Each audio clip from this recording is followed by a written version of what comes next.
chosen ones. Stop what you are doing. Listen with everything you have left. This is not content for casual scrolling. This is an urgent transmission from the highest spiritual planes, and it concerns the window of September 22nd, 23rd, and 24th, 2025. If you step outside your door during this 72-hour crucible without the exact protocols I'm about to hand you, you risk more than discomfort. You risk energetic sabotage of the new life you're trying to birth. Before I explain why, do these 3 simple things right now, not later. First, hit like to physically anchor that you are receptive to this download. Second, subscribe and switch on notifications. The incoming updates during this phase will be time-sensitive and can change a timeline in an instant. Third, type 999 in the comments to declare the ending of an old cycle and your readiness for the new.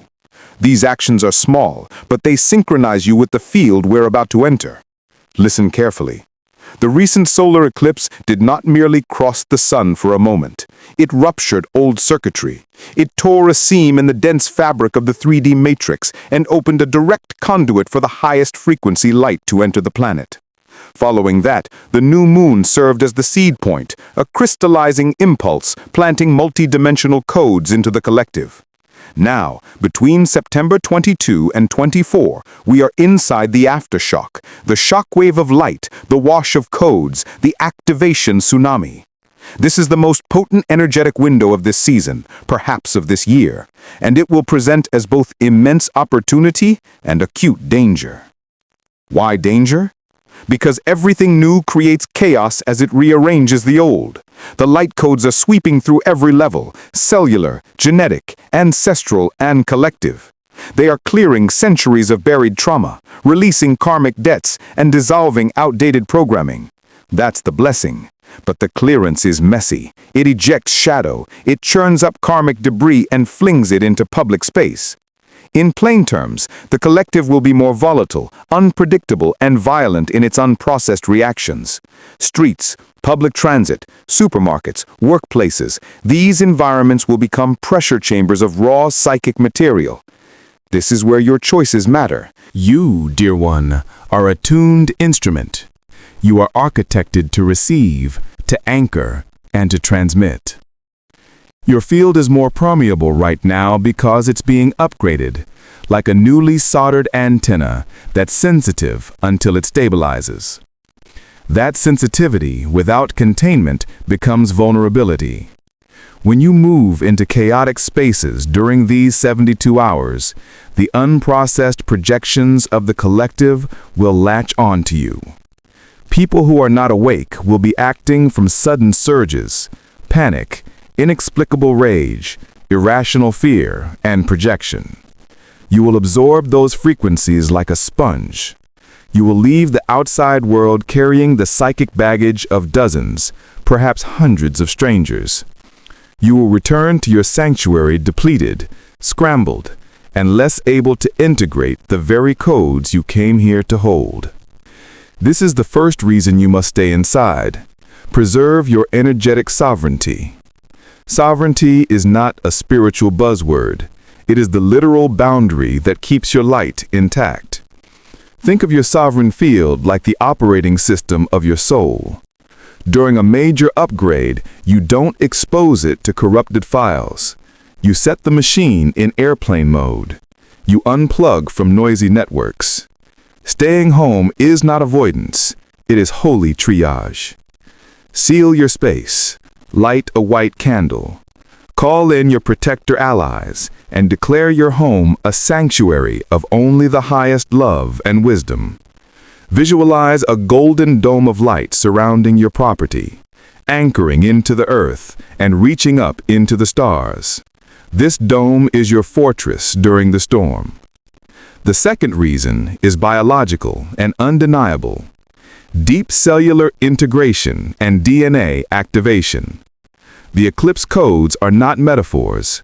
They are packets of light intelligence aimed at awakening dormant sections of your blueprint, the so-called junk DNA that holds your starline potential. These codes demand energy. Your cells must slow down, reorganize, and integrate. Many of you have felt this as exhaustion, buzzing sensations, ringing in the ears, electrical tingles, sudden waves of heat or cold, or vivid dream storms. That is the hardware updating. If you attempt to navigate the low-frequency noise outside, traffic stress, polluted air, processed food, electromagnetic interference, jostling crowds, you will corrupt a critical download. It's like trying to download a terabyte file on a laggy public Wi-Fi. The file either corrupts, takes forever, or fails. The safe move now is sanctuary, rest, hydration, clean whole foods, quiet. Sleep when the body asks. Lie down when the wave arrives. Your body is mid-rebirth. Treat it like a temple. Third, uninterrupted divine downloads. The veil has been shredded. If you've been experiencing sudden flashes of clarity, cinematic dreams, symbols that feel like code, or inner promptings you can't explain, these are not coincidences. Your guides, your higher self, and your star family are transmitting practical roadmaps right now. But their language is subtle. It arrives as whispers, images, and precise micro-instructions. You cannot hear that whisper from inside a screaming stadium.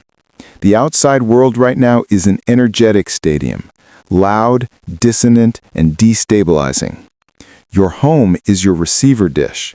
By being still and in silence, you maximize signal clarity. 10 minutes of deep sitting, a journal, a simple question, what is my next highest step? And then listen. Answers will come as quiet certainties. Don't sacrifice those downloads on the altar of normal life. Before we continue, I want you to commit in the comments. Type, I am sovereign. Declare it now. Anchor it into the field. This is how we energetically coordinate. One declaration multiplies into thousands, and the grid itself begins to stabilize. Now, let's move deeper. The fourth danger is what the ancient mystics called karmic miasma. The eclipse has dislodged long-held karmic sediment from the planetary grid. What rises is not random emotion, but a heavy, sticky stew of unresolved ancestral patterns and contractual debts. In densely populated areas, this karmic fog will be thickest, and it is contagious. When sensitive beings walk into that fog, they can pick up karmic threads that are utterly not theirs. Sudden grief, obsessive fear, intrusive relationships collapsing, financial shocks that echo someone else's lineage. Those threads can latch on and begin working in your field until you're living out someone else's clearing. Staying home is the most effective form of karmic hygiene. You will clean your own timeline instead of becoming collateral for someone else's purge. Fifth, this is the conscious architecture of your new timeline. The temporal window we're in is malleable like fresh clay. Thoughts, feelings, and dominant emotional states are now manifesting with compressed lag time. That means your dominant frequency right now is literally sculpting your immediate reality. If you go out into chaotic scenes and feed into fear or reactivity, you will anchor those patterns faster than before. Conversely, if you remain a poised, anchored witness inside your sanctuary, working with clear intention, ritual, ceremony, and dedication, you will harden a powerful new template for your life. This is not theoretical. During this gateway, the universe is listening like a child to the melody you hum. Hum fear, and the world will answer fear. Hum clarity, and the world will rebuild in resonance with that clarity. If you have stayed so far, you are among the few who are willing to follow discipline over drama. This part is the practical roadmap. What you do in these next 72 hours to convert danger into destiny. These instructions have been field-tested in the inner planes, and they are non-negotiable for optimal results. Protocol 1. Energetic lockdown. Minutes to complete, 10 to 20 minutes. 1. Cleanse the entryway. Smudge or spray your threshold with a consecrated mist. As you do, state out loud, "Only the highest love and wisdom may enter this house." 2. Light a tall white candle in a safe vessel. Place it by a window or doorway as an energetic lighthouse. Visualize the flame broadcasting a protective lattice of light. 3. Walk your outer perimeter, or, if apartment, the door, clockwise while speaking boundary declarations. I close all doors to karmic entanglement. I sever cords that are not mine. Imagine invisible cords being cut with a golden blade. Protocol 2. Cellular care. Ongoing until the end of the window. 1. Hydrate intentionally. Add a pinch of Himalayan salt or a slice of lemon and tell the water, "I accept this water as a carrier for light." 2. Eat simply and light. Fruits, steamed greens, soups. Avoid heavy processed meals, alcohol, and stimulants that friction your integration. 3. Rest on cue. If your body naps, do not fight it. Your nervous system needs repeated micro-resets between downloads. Protocol 3. Signal amplification for clear downloads. 1. Daily silence sessions. 2 blocks of 10 to 20 minutes minimum. Sit, breathe, ask a direct question, then write whatever flows. The first sentences are usually the downloads. 2. Dream hygiene. Before sleep, write one question on a piece of paper and place it beneath your pillow. Ask your guides to deliver a map. Keep a dream journal by your bed. 3. Sound clearing. Low bowls, soft chimes, or a vocal hum for 3 to 5 minutes. The harmonic will restabilize your crystalline field. Protocol 4. Karmic decontamination. 1. Call in Archangel Michael or your protector of choice. Say, "Cut all cords that are not mine. Return every shard and imprint that does not belong." Visualize a blue sword of light cutting and healing. 2. Forgiveness ritual.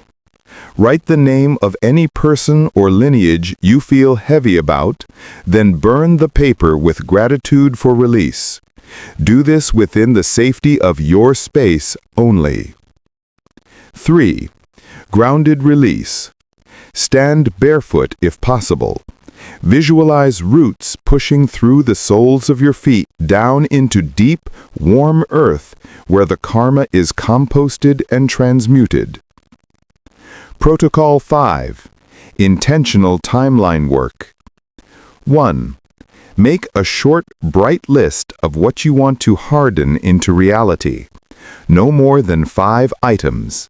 Keep them in present tense. I am now living in fullness. Sit with each statement for 30 seconds.